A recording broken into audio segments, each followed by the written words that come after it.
Hey guys, welcome back to my channel. If you're new to my channel, my name is Evita, and on my channel I like to post videos about budgeting, my journey to paying off debt, and side hustling, just ways to make money to get myself out of this big old hole that I dug myself into. But in today's video, I am going to be talking about my budget for February of 2026. It's cutting it close. It's cutting it close. So I'm gonna put the my budget, a screenshot of my budget up right here. So for February, I will only be getting 2 paychecks. That's gonna be on the 13th and also on the 27th.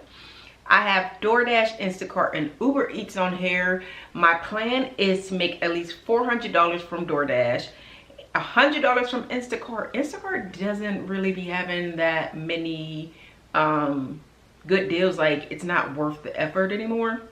Now Uber Eats gives me a lot more, so I want to at least make $500 from Uber Eats this month.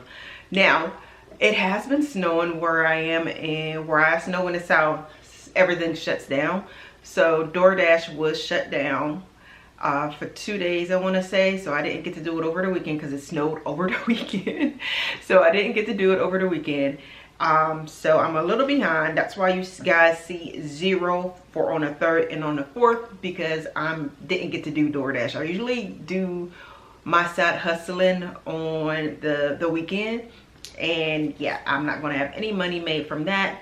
But for paycheck 1 and 2, this is after taxes, this is after my health insurance, my vision, my dental. This is also after going into my HSA and so forth. So this is what I get after all of that is $1,618. Both paychecks is always the same. Again, DoorDash I'm going to budget $400 for, and then Instacart I'm going to budget $100 for, Uber Eats $500. I do plan to resell some stuff, and that's going to be $500. I'm sorry, $0. I almost said 500. I don't know why, but I may or may not resell some stuff, so that's why I budgeted 0 for that. Now for my monthly bills, what I deposit or what I contribute to our house, like bills and our rent and so forth, is $1,200 a month. Car insurance, which has me and my daughter is 23, so it's $278. ID Protect is $4, and then my Apple is for extra storage, and that is $3, and then Canva is $120. It's only once a year, so that's why I had to put it in for this month. It usually comes out this month. Next is on to my debt, y'all. So much debt, so much debt. So for Piedmont, which is going to be like a medical bill, I have a balance of $731. I am budgeting $131, but that is going to be taken out of my HSA. Access One is another medical bill, so I am going to be paying $78, where that balance is $771. Citi is a credit card, and I was so close to paying this one off. I was so close to paying it off. I'm so upset with myself. But emergency happened. I used my emergency fund, and then I had to put it on the credit card, the remaining balance on the credit card. So that is now $2,025. My budget is to pay off at least $400. Of course, it could be more. I hope it's not less. That is always my goal, to pay more than less. Novon is another medical bill. That is going to be $1,492 is what I owe, and the monthly payment is $209. My Gap card, MasterCard, is $4,594. The minimum payment on that is $156. And then there is Capital One. That is $8,100. Y'all. Yeah. The minimum payment of that is $252. And then there's the student loans. Student loans, they're not due or anything. They are in forbearance, but the balance is $38,589, and I budget $0 to put towards that. UMC is a medical bill for my son back in I want to say 2020 or 2021, I can't remember, but you know, when COVID was happening, he has really bad asthma, so he was in the hospital for a long time.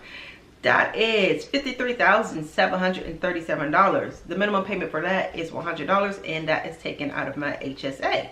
And then we are going on a cruise. Yes, I know I should not be taking any trips or doing any traveling while I'm paying off debt, but to keep my sanity and just to keep a balance within my life, we're going on this cruise. And that is total for my portion is $1,061.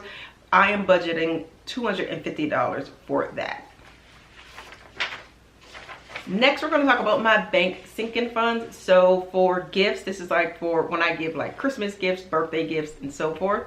I am going to budget $50 for that. Travel is $50. Taxes, which of course you pay every year, is going to get a budget of $200. Student loans, $200. My emergency fund that I need to rebuild, $200. A new car that I'm gonna buy who knows when, I'm gonna budget $50. And then auto, they're totally separate because I'm saving for a new car, and auto is for the repairs of the car that I currently have if I need them. That is gonna be $50. Date night is $50, and then my backup account, I am only going to give it $35. And then lastly, we're going to talk about my 3 envelopes. I used to stuff a lot of envelopes, but I'm more focused on paying off my debt. So more goes towards my debt now versus putting them in envelopes. So the only envelopes I have are going to be gas, which is going to get $75. It might end up being more. I don't know. We'll see. Again, with me doing all of my side hustling, we'll see how much I actually spend on gas. My portion for groceries is going to be $300. And then eyebrows that I get threaded is going to be $26. I did zero out my budget for the month, so there is no leftover or anything like that. But my income totaled $4,236. We took that $4,236 and put it towards my bills. My bills totaled $1,605 with a leftover of $2,631. We took that $2,631 and put it towards my medical debt. My medical debt totaled $1,345, and that gave me a leftover of $1,286. We took that $1,286 and put it towards my bank sinking funds. My bank sinking funds totaled $885 with a leftover of $401. We put that $401 towards my 3 envelopes that I will be stuffing for gas, groceries, and eyebrows. That total for those 3 total $401. So I have a leftover of $0. So I have a 0 base budget for the month of February. So I am excited about that. Anyways, you guys, if you enjoyed today's video, give it a thumbs up, hit that subscribe button, and I will talk to you all in my next one.